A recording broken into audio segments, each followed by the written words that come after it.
Yo, boss. So, I want to showcase this game, Rogue System, built by Michael Juliano, with some assistance by some other extras guys helping him with his sounds, apparently. This game is in early access, and has been so for, what, like 5 months now, I think? I first heard of this game, I remember it was during summer, and when I first heard of it, I couldn't sleep. I was so stoked to get my hands on this. Like I said, it's still early access, so there isn't that much functionality implemented yet. Right? There isn't much functionality implemented, and still, you can spend hours and hours on this. Because this is a hardcore simulation game. As the developer himself describes it as science fiction. It's a science fiction universe. But in this world, you have spaceship management with hardcore combat, flight simulator elements added to it. He's got several goals for where he wants to get his game going. Eventually he wants there to be 3 different types of ships for the player to fly, and full capability for modding. It will be possible to add the Millennium Falcon to this game if you so desire. But the game itself, I think, provides enough functionality in itself, and I want to discuss more about how this is just a prototype ship for a starter, and I just, for being a prototype ship, I really love it. I really do love it. Now, I could go on nerding on about all these little details, but I want to give an overall picture of what this game is like. Like, if you're a physicist, you would certainly love this game. I am not a graduate physicist. I'm not sure if I can actually technically call myself a physicist at the moment, because you need to have had you require a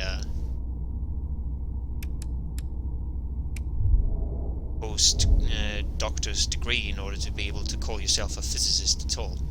This game, just by the physics itself and the interactions you can have with objects around you and with the planets and such things, it's just so deep. And if you know nothing about orbit mechanics, well, you have a lot to learn. Then again, you can play this game like, you know, just as a complete noob, know nothing about orbit mechanics and such things, and I think you can do quite okay. But it is really... This game is meant to be really...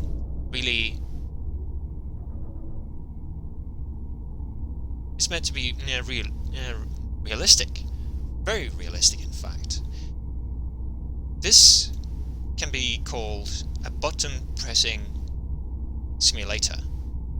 Every single button here, these 2 panels, have some functionality.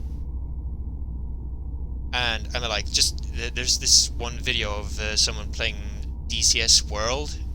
It's just giving a short introduction to DCS World in under 10 minutes, and just showcases how hilariously you can fail in a rather spectacular manner. So, yeah, it's like going to the ice hockey rink and going on those ice skates for the first time in years and years. You will fall over and hurt yourself really bad, but it's fun, you know? And it's sort of, I get the same kind of masochistic pleasure from these kind of games. Alright. Now, like I said, it's meant to be a really realistic system. So, these panels, first of all, I should mention, control lots of subsystems on this spaceship. Got a battery management system. You have, I can't remember what this stands for. Tell me. Let's see here. You have the battery management system, the fuel signal manager, the electronic control system, the temperature management system,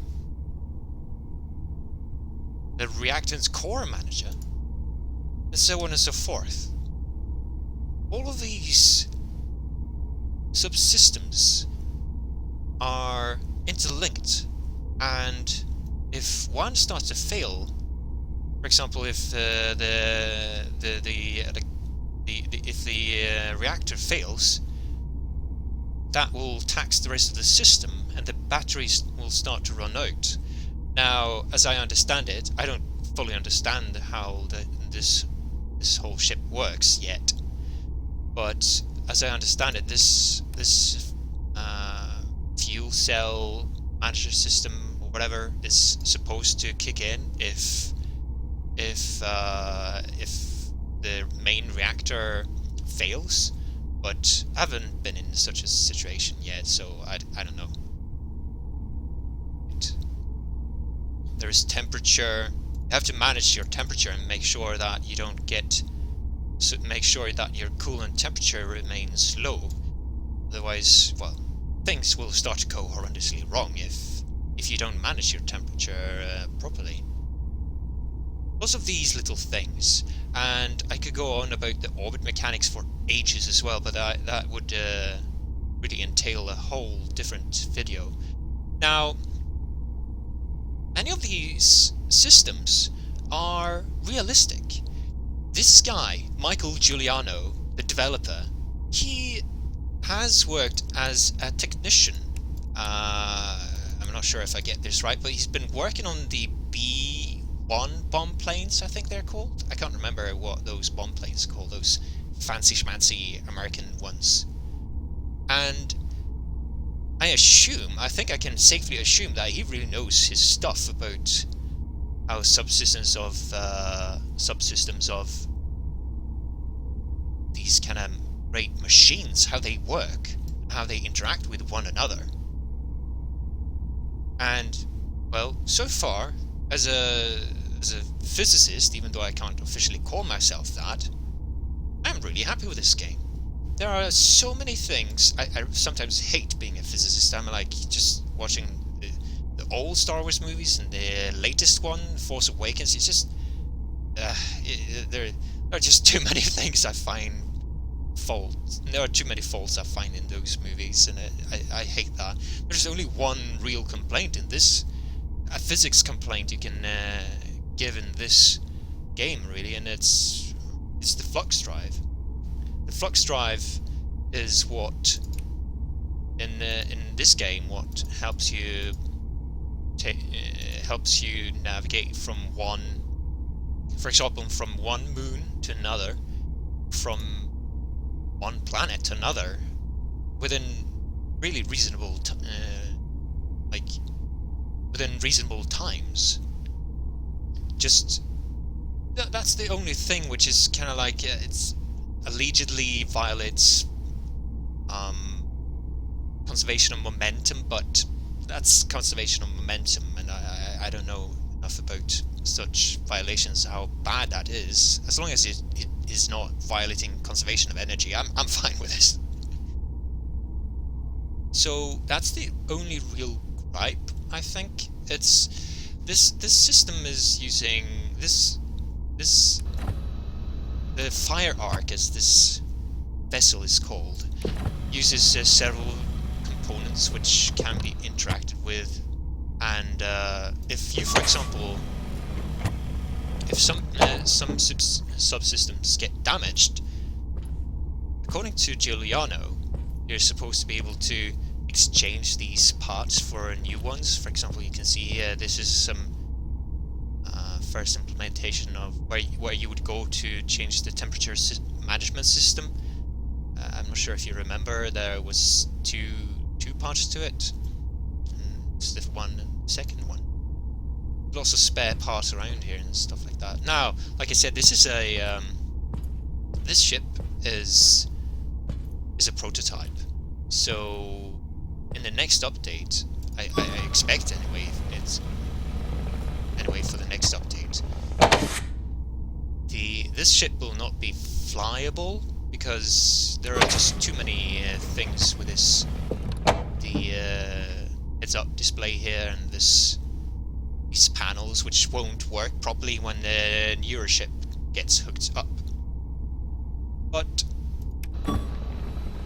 still, I'm like, for being a prototype, this ship really showcases the genius of Michael Juliano. I really feel like I'm licking his ass now, but this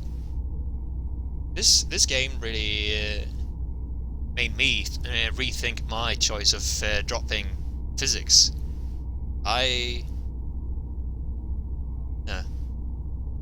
It's a really neat game.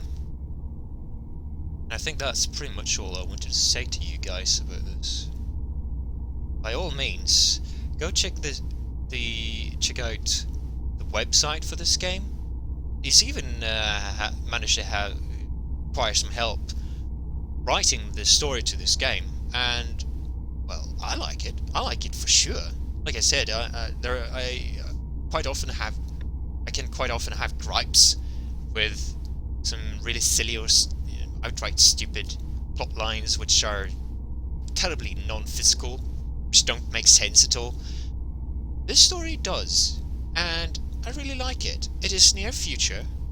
It's rather near future, and still kinda makes sense. Kinda makes me wish that I'd stayed in working with physics, so I could help usher in the future of space age for a human. Because as it stands now, with the current technology humans have, not having a chance of reaching the stars, as I see it. Then again, that's just my point of view, and I'll most likely turn out to be wrong.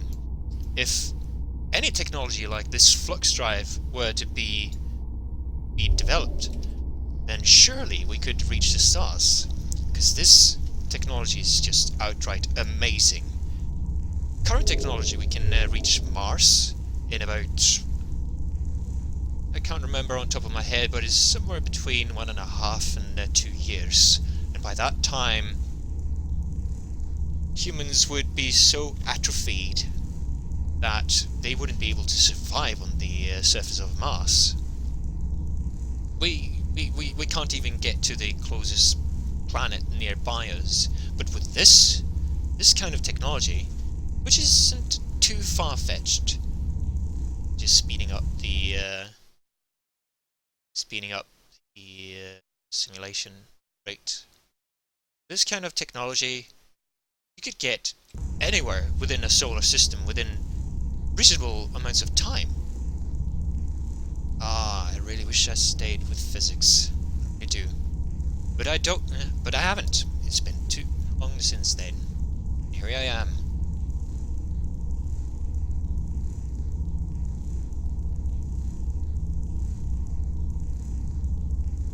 Let's go to the stars.